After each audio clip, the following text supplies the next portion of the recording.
Hello guys, you are welcome in my channel golden future 07 में आप सभी का वेलकम है। आज की वीडियो जो है हमारी जो होने वाली है वो टेंस पर होगी। टेंस पर जैसे कि वीडियो मैंने प्रेजेंट इंडेफिनिट और प्रेजेंट कंटीन्यूअस पर दिया है आज जो है, और प्रेजेंट परफेक्ट भी दिया है। आज आपका टेंस चलेगा प्रेजेंट परफेक्ट कंटीन्यूअस। कौन सा टेंस होगा आपका? Present perfect continuous. ठीक, प्रेजेंट परफेक्ट कंटीन्यूअस क्या है, इसकी क्या पहचान होती है, आइए मैं उससे आपको परिचित कराता हूं। पहचान इसकी होगी, इस प्रकार के वाक्यों के अंत में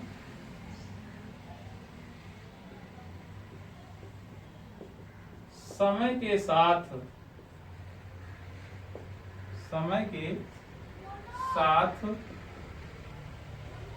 रहा है, रही है, रहे हैं आदि शब्द आते हैं। आदि शब्द आते हैं। ठीक, जब आते हैं तो हमारा ये प्रेजेंट परफेक्ट कंटीन्यूअस टेंस की पहचान होती है। यहाँ पे ध्यान ये देना है समय के साथ। अब समय निश्चित भी होता है, अनिश्चित भी होता है। उसके साथ रहा है, रही है, रहे हैं, रहा हूं भी आएगा आपका। ठीक है, रहा हूं भी आप लिख सकते हैं, रहा हूं आदि शब्द आते हैं। तो आइए फिर मैं बात करता हूं कि अफर्मेटिव सेंटेंस जो होता है उसका अनुवाद, उसका ट्रांसलेशन कैसे करते हैं।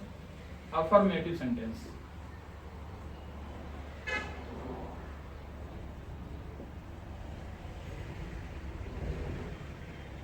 ठीक, अफर्मेटिव सेंटेंस को हिंदी में बोलते हैं साधारण वाक्य। क्या बोलते हैं? साधारण वाक्य। ठीक, साधारण वाक्य का अनुवाद का नियम क्या होता है? रूल ऑफ ट्रांसलेशन, यानी अनुवाद के नियम। इसमें सिंगुलर नंबर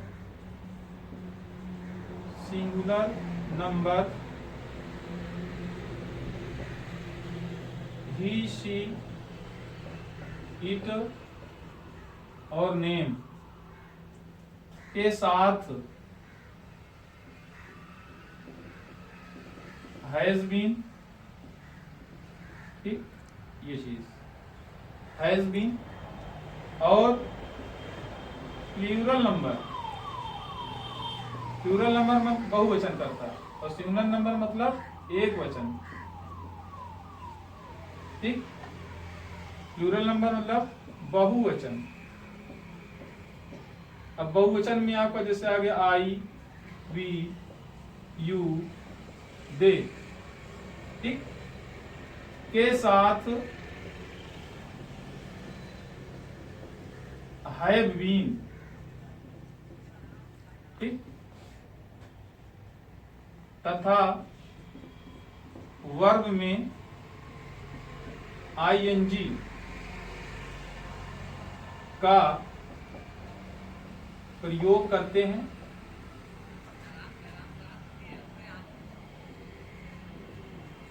निश्चित समय के साथ सिंस, अनिश्चित के साथ फॉर लगाते हैं। साथ सिंस और अनिश्चित समय के साथ फॉर लगाते हैं। ये इसका रूल है, अफर्मेटिव सेंटेंस में इसका ये रूल है। आइए इसका ट्रांसलेशन कैसे करते हैं उसका एग्जांपल हम करते हैं। ठीक, ये रूल है, आप इसको देख सकते हैं।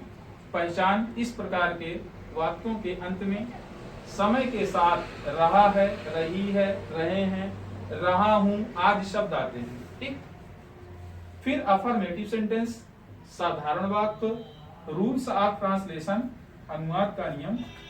इसका अनुवाद का नियम क्या होता है वो मैंने आपको बता दिया कि सिंगुलर नंबर एक वचन जिसको हिंदी में बोलते हैं, एक वचन में आपका आता है ही, शी, इट और नेम के साथ हैज बीन। प्लूरल नंबर बहुवचन आई, वी, यू, दे के साथ हैव बीन तथा वर्ब में आईएनजी का प्रयोग करते हैं। निश्चित समय के साथ सिंस, अनिश्चित समय के साथ फॉर लगाते हैं। ये इसका रूल है। आइए फिर इसका एग्जांपल देता हूं आपको।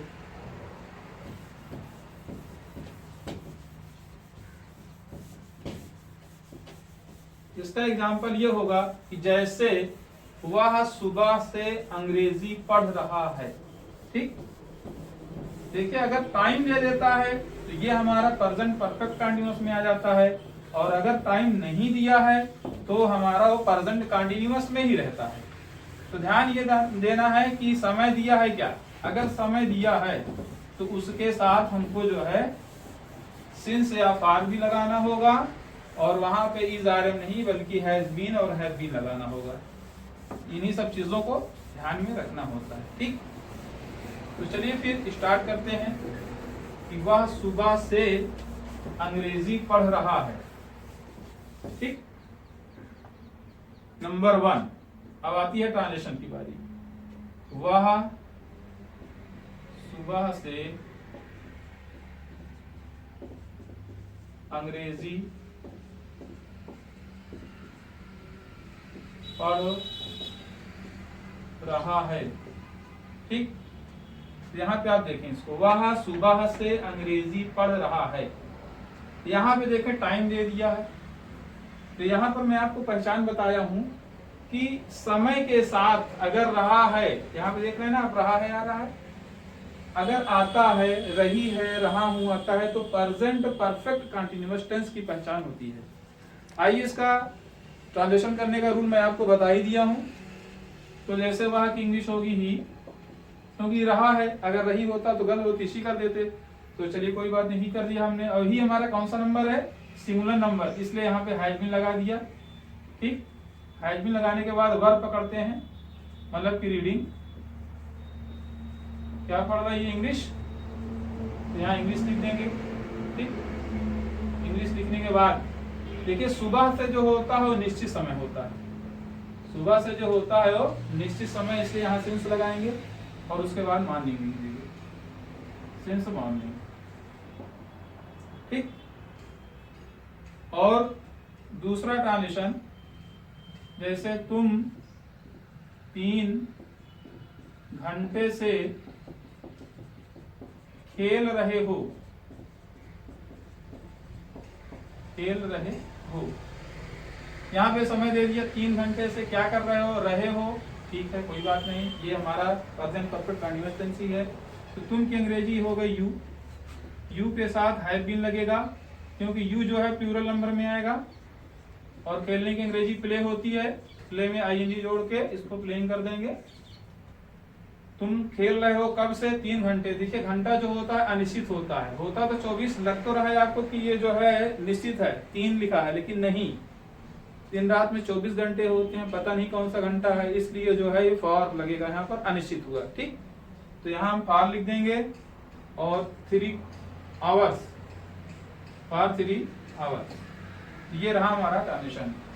तो थोड़ा सा आप ये कंफ्यूज होंगे कि कहीं पर मैं सिंस लगा रहा हूँ, कहीं पर मैं फॉर लगा रहा हूँ, निश्चित के लिए सिंस, अनिश्चित के लिए फॉर लगा रहा हूँ।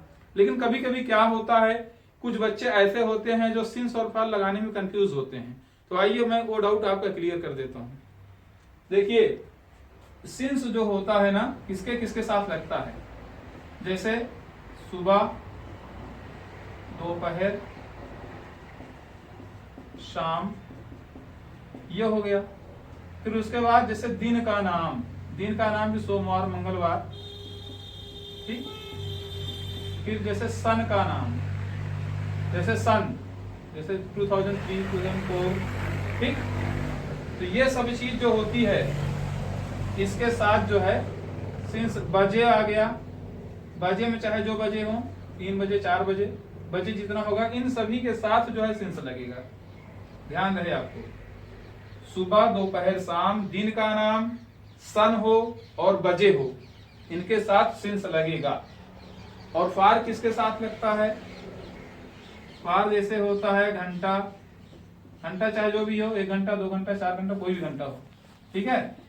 दिन, दिन में दिन का नाम ना हो, जैसे दिन 1 दिन 2 दिन 4 दिन 5 दिन, दिन का नाम ना शुरू तो वहां फार लगेगा।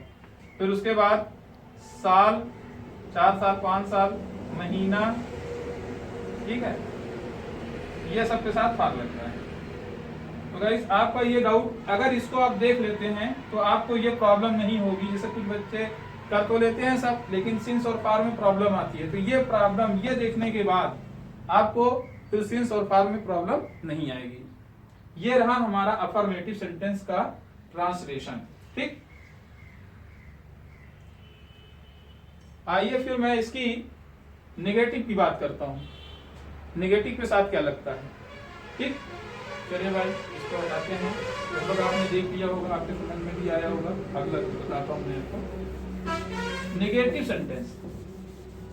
तो सेम यही चीज नेगेटिव में करना है, लेकिन वहां पे नेगेटिव होने की वजह से उसको हम क्या कर देंगे, हैज नॉट बीन और हैव नॉट बीन।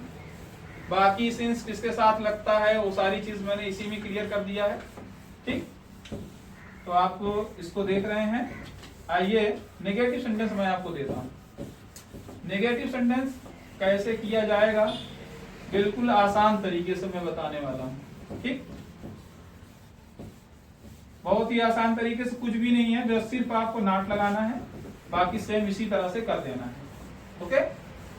चलिए भाई आते हैं नेगेटिव सेंटेंस पर। नेगेटिव सेंटेंस में जैसे हमारा पहला सेंटेंस ये होगा कि वह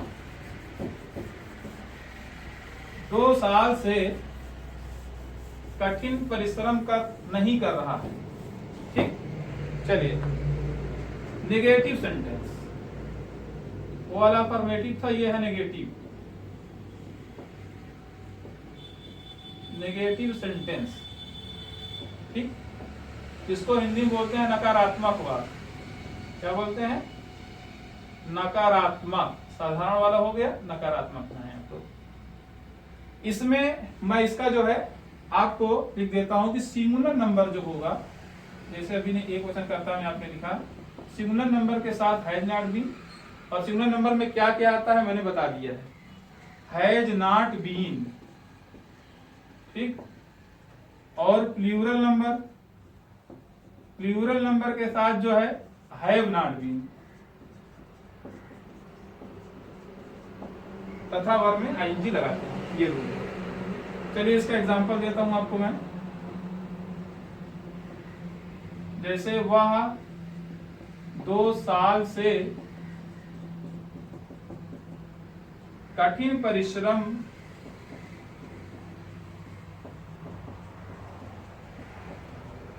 नहीं कर रहा है।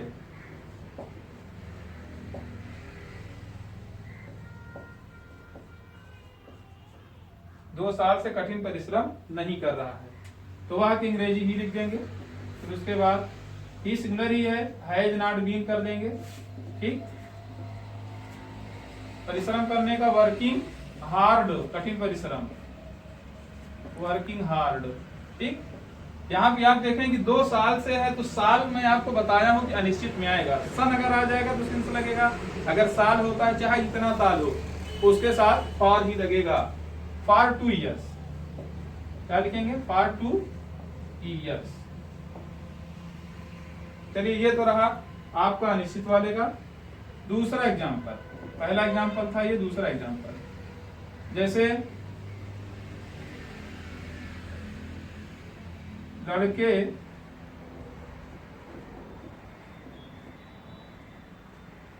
लड़के सोमवार से कॉलेज नहीं जा रहे हैं। तो लड़के का यहां लिख देंगे द बॉयज, क्या लिख देंगे? The boys have not been, क्योंकि द बॉयज प्लूरल में हो गया तो हैव लगाएंगे। हैव नॉट बीन, फिर गोइंग टू कॉलेज। सोमवार से देखिए निश्चित हो गया तो सिंस लगा देंगे। सोमवार की इंग्लिश हो जाएगी मंडे, सिंस मंडे, ठीक, सिंस मंडे। ये रही हमारी आज की टॉपिक। तो गाइस इसको आप देखें, अफर्मेटिव और नेगेटिव आपके सामने मैंने दिया है, इसकी पहचान दिया है। आप इतना ही लर्न रखें, इतना ही आप ध्यान में बसाए रहें और पूरी वीडियो अंत तक देखें, तभी उसका आपको फायदा मिलेगा। फिर आपको मैं मिलता हूँ आपको नेक्स्ट वीडियो में इसकी इंट्रोगेटिव सेंटेंस का ट्रांसलेशन कैसे किया जाता है और मैं आपको आसान तरीके से बताऊंगा। तब तक के लिए आप वीडियो देखते रहें। Thank you very much, good day to you.